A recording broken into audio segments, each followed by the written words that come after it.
आज का हमारा टॉपिक है गुणित दर्पण के निकीर्ण आरेख की बनावट।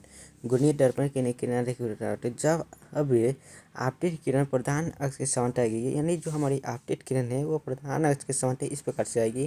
तो जब आपतित किरण प्रधान अक्ष के समांतर आएगी तो वो फोकस से होकर परावर्तित होगी, ठीक है। और वही जब उत्तल दर्पण में फोकस पाएगी तो फोकस बताएगी नहीं, यहाँ से तो परावर्तित रहेगी। तो काल्पनिक किया जाता है कि ये फोकस पर इस प्रकार से मिल रही है आगे, ठीक है। यहाँ पर डॉट, यहाँ पर आपको दिख रहा होगा कि डॉट डॉट लाइन से दिखाया गया है कि वो फोकस पर आके मिल रही है। यानी जब भी किरण प्रधान अक्ष के समांतर आएगी तो वो फोकस से होकर जाएगी। जब भी किरण प्रधान अक्ष के समांतर आएगी तो वो फोकस से होकर जाएगी, ठीक है। गुणित दर्पण पाने वाली प्रत्येक किरण, जब भी कोई किरण प्रधान अक्ष के समांतर आएगी तो वो फोकस से होकर जाएगी। आगे बढ़ते हैं।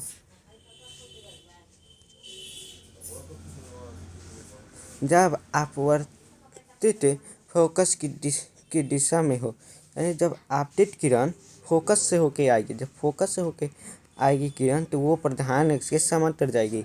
जब भी किरण फोकस से होके आएगी तो वो प्रधान अक्ष के समांतर जाएगी, ठीक है। यहाँ पर मान लिया जाता है कि ये प्रधान अक्ष के, ये जो भी है ये प्रधान अक्ष के समांतर है, ठीक है। चलिए आगे बढ़ते हैं। जब आपतित वक्रता केंद्र की दिशा में, यानी जब भी हमारी प्रकाश की वक्रता केंद्र से होके आएगी तो वो वक्रता केंद्र से ही होके जाएगी भी, ठीक है। जब भी वक्रता केंद्र से होके आएगी तो वक्रता केंद्र से ही होके जाएगी। यहाँ पर देखिए, ठीक है, यहाँ पर माना जाएगा क्योंकि काल्पनिक है, क्योंकि दर्पण को तो किरण भेद नहीं सकती, वो दर्पण को तो भेद नहीं सकती कि क्योंकि वहाँ से वो परावर्तित हो जाएगी।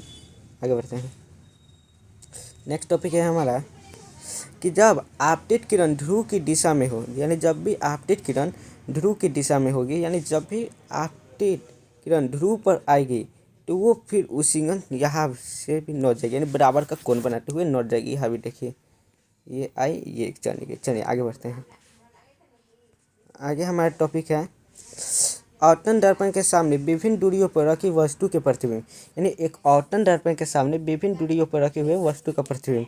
तो जब वस्तु औतन दर्पण की फोकस और ध्रुव के बीच में हो, यानी हमारा जो वस्तु है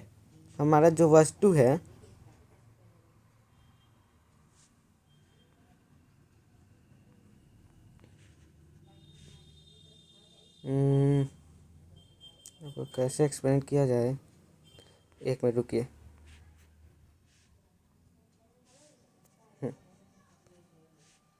चलिए ये ठीक है। ये देखिए हमारी जो वस्तु है, जब वस्तु औतन दर्पण के फोकस, यानी ये हमारा फोकस है, ठीक है। तो औतन दर्पण के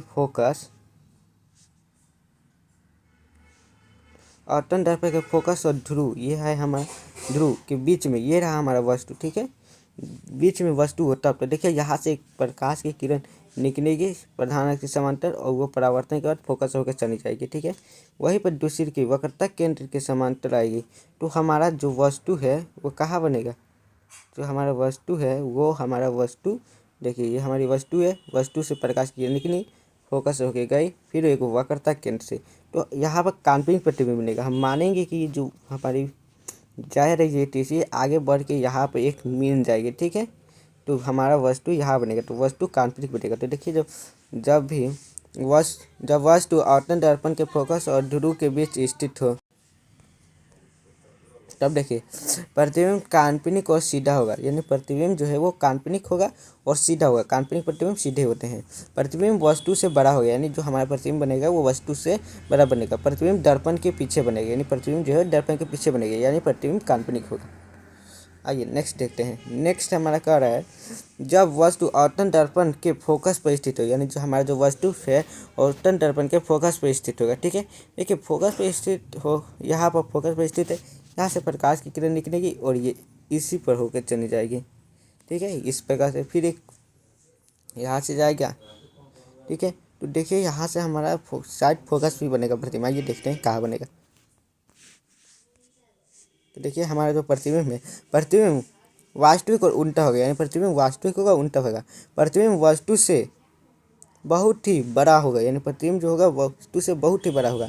प्रतिबिंब अनंत पर बनेगा, अनंत पर बनेगा। क्यों? ये देखिए यहाँ पर जो प्रकाश की किरणें हैं जो जा रही है, ये देखिए इसको इधर बढ़ाया जाएगा तो समांतर है, समांतर है तो ये एक दूसरे से ये एक समांतर है तो एक दूसरे से कभी मिलेगा ही नहीं, तो ये अनंत में हो जाएगा। हमारा तीसरा तो है कि जब वस्तु आवर्तन दर्पण के वक्रता केंद्र और फोकस के बीच हो, यानी वस्तु जो है वक्रता केंद्र और फोकस के बीच में है यहाँ, तो यहाँ से जब प्रकाश की किरण निकलेगी समांतर तो ये फोकस होकर चली जाएगी, और वही जो वक्रता केंद्र से होगी इस प्रकार से, तो देखिए तो ये कहाँ मिलेंगे, यहाँ पर मिलेंगे, ये यहाँ पर मिलेंगे, ठीक है। तो प्रतिबिंब कहाँ बनेगा? प्रतिबिंब यहाँ बनेगा।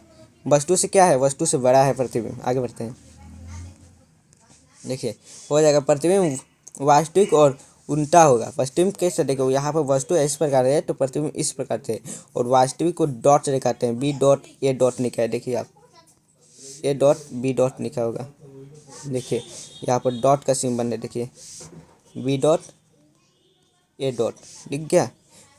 तो हमारा हो जाएगा प्रतिबिंब वास्तविक और उल्टा होगा। प्रतिबिंब वस्तु से बड़ा होगा, देखिए वस्तु इतना छोटा है और प्रतिबिंब इतना बड़ा है।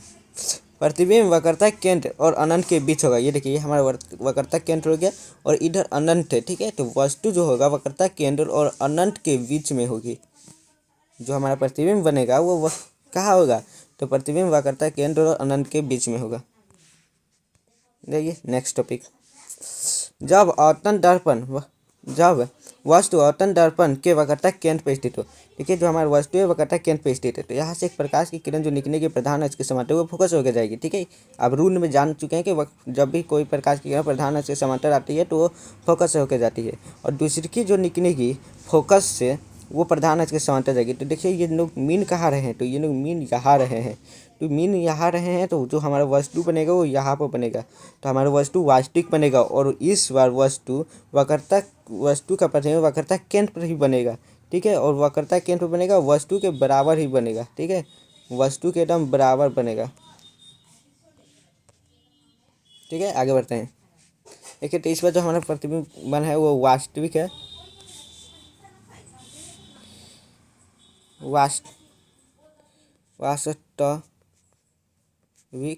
वास्तविक है, बराबर है, ठीक है। आगे बढ़ते हैं, बस आज का क्लास यहीं पर ख़त्म।